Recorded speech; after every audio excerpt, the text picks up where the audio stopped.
இன்று மாற்றத்தின் நாள். மாற்றம் உண்டு.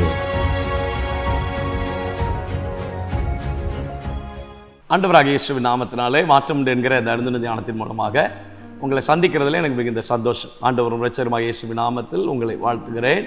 சுகமாய் இருப்பேன் என்று விசுவாசிக்கிறேன். கர்த்தர் உங்களோடு கூட இருந்து அற்புதமாய் ஆச்சரியமாய் ஆண்டவர் உங்களை நடத்துவாராக. யாத்ராகமத்தின் புஸ்தகம் 15ஆம் அதிகாரம் 6வது வசனம். Exodus chapter 15 verse number 6. கர்த்தாவே, உம்முடைய வலது கரம் பலத்தினால் மகத்துவம் சிறந்திருக்கிறது. கர்த்தாவே, உம்முடைய வலது கரம் பகைஞனை நொறுக்கிவிட்டது. ஆமென். Your right hand, O Lord, glorious in power. Your right hand, O Lord, shatters the enemy.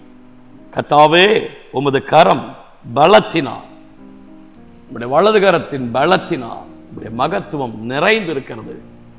ஆண்டவரே, நீர் எங்கள் வாழ்க்கையில் நாங்கள் சிக்கி கொண்டிருக்கிற சிக்கலான சூழ்நிலைகளில் இருந்து எங்களை விடுவிப்பதற்கு ஆண்டவருடைய கரம் பலத்தினால் நிறைந்திருக்கிறது. அதன் மூலம் உம்முடைய மகத்துவங்கள் வெளிப்படும் அப்பா. உம்முடைய மகத்துவங்கள் வெளிப்படும் அப்பா. உம்முடைய கரத்தினால எங்கள் சத்துருக்கள் சிதறி போகத்தக்கதாக பகைஞனை நொறுக்கி அழிக்கிற ஆச்சரியமான தேவன் ஒருவர் எங்களோடு கூட நீர் இருக்கிறீர். 136ஆம் சங்கீதத்தில் பக்தன் இப்படி பாடுகிறார். 10, 11, 12 வசனங்களிலே, எகிப்தியருடைய தலைச்சங்களை சங்கரித்தவரை துதியுங்கள், அவர் கிருபை என்றும் உள்ளது. அவர்கள் நடுவில் இருந்து உங்களை புறப்பட பண்ணினவரை துதியுங்கள், அவர் கிருபை என்றும் உள்ளது. எப்படி செய்தார்? பலத்த கையினாலும் ஓங்கிய பயத்தினாலும் இதை செய்தவரை துதியுங்கள். எகிப்திலே அடிமைப்பட்டு கிடந்த உங்களை அங்கே இருந்து புறப்பட பண்ணினார். புறப்பட பண்ணினவர் எப்படி புறப்பட பண்ணினார்? தம்முடைய பலத்த கையினாலும் ஓங்கிய பயத்தினாலும் இதை கர்த்தர் செய்து முடித்தார். இயேசுவின் நாமத்தினாலே இன்றைக்கு உங்கள் ஒவ்வொருவரையும் இந்த வார்த்தையை கொண்டு நான் உங்களை ஆசீர்வதிக்கிறேன். சில சிக்கல்களிலே நீங்கள் சிக்கி கொண்டிருக்கலாம், சில சூழ்நிலைகளிலே நீங்கள் மாட்டிக்கொண்டிருக்கலாம்.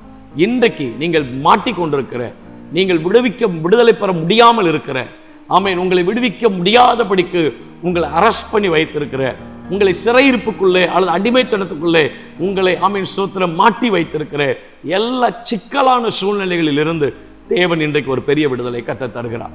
ஆவியானவர் இந்த வார்த்தையை என் இருதயத்தில் மீண்டும் மீண்டும் கர்த்தர் உணர்த்தி கொண்டே இருக்கிறார், பேசிக்கொண்டே இருக்கிறார். உங்களை சிக்க வைத்திருக்கும், மாட்டி வைத்திருக்கும் எல்லா சிக்கல்களிலே இருந்து இன்றைக்கு தேவன் ஒரு பெரிய விடுதலையை கர்த்தர் உங்களுக்கு கட்டளையிடுகிறார்.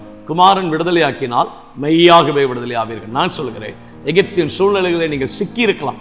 பாவக்கட்டிலே, சாபக்கட்டிலே, நோயின் கட்டிலே, பேயின் கட்டிலே நீங்கள் ஆமென் ஸ்தோத்திரம் பலவிதமான போராட்டங்களிலே, பலவிதமான சோதனைகளிலே நீங்கள் சிக்கி தவித்துக் கொண்டிருக்கலாம். ஆனால் இன்றைக்கு அதிலிருந்து கர்த்தர் உங்களை புறப்பட பண்ணுவார். அப்படிப்பட்ட காரியங்களிலிருந்து கர்த்தர் உங்களை விடுதலையாக்குவார். அப்படிப்பட்ட காரியங்களிலிருந்து கர்த்தர் உங்களை வெளியே வர பண்ணுவார். எப்படி செய்வார் என்று கேட்பீர் என்று சொன்னார். பலத்தினாலும் அல்ல, பராக்கிரமத்தினாலும் அல்ல, அவருடைய ஆவியினாலே, அவருடைய ஓங்கிய பயத்தினாலே, அவருடைய வலக்கரத்தினாலே, அவருடைய பலத்த கரத்தினாலே இன்றைக்கு உங்களை விடுதலையாக்குவதற்கு ஒரு தேவன் ஒருவர் உண்டு. நீங்கள் மாட்டியிருக்கிற எல்லா பிடியில இருந்து கர்த்தர் இன்றைக்கு ஒரு பெரிய ஜெயத்தை தருவார். நீங்கள் சிக்கி இருக்கிற எல்லா சிக்கல்களில் இருந்து கர்த்தர் ஒரு பெரிய விடுதலை தருவார். ஏதாகிலும் மனிதனுடைய பிடியில மாட்டிக்கொண்டிருக்கிறீர்களா? ஏதாகிலும் கண்ணியிலே மாட்டிக்கொண்டீர்களா? ஏதாகிலும் தவறான சூழ்நிலைகளை மாட்டிக்கொண்டு நீங்கள் தவித்துக் கொண்டு இருக்கிறீர்களா? இன்று ஒரு விடுதலை உண்டு, இன்று ஒரு மாற்றம் உண்டு. இன்று கர்த்தர் உங்கள் வாழ்க்கையிலே ஆமென் அவர் அனுசாரியாய் வந்து உங்களுக்கு உதவி செய்வார். இதுவரை பிரதிகூலமாக இருந்தவர் உங்களுக்கு அனுகூலமான காரியங்களை கர்த்தர் செய்து தம்முடைய ஆச்சரியமான வல்லமைகளை வெளிப்படுத்துவார். தேவனே, நீர் எங்களை விடுதலையாக்குவீர் என்று சொன்னார்.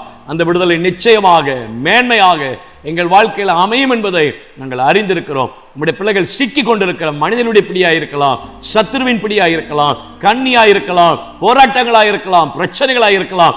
இன்றைக்கு ஒரு விடுதலை உடைய பிள்ளைகளுக்கு நீர் கட்டளையிடும்படியாய் ஆண்டவருடைய கரத்தில் நாங்கள் தாழ்த்தி விட்டு கொடுக்கிறோம். பெரிய காரியங்களை செய்து நடத்தும் இயேசுவின் நாமத்தில் ஜெபிக்கிறோம் நல்ல பிதாவே. ஆமென். May God bless you. கர்த்தர் உங்களோடு கூட இருந்து உங்களை ஆச்சரியமாய் நடத்துவார். ஆமென்.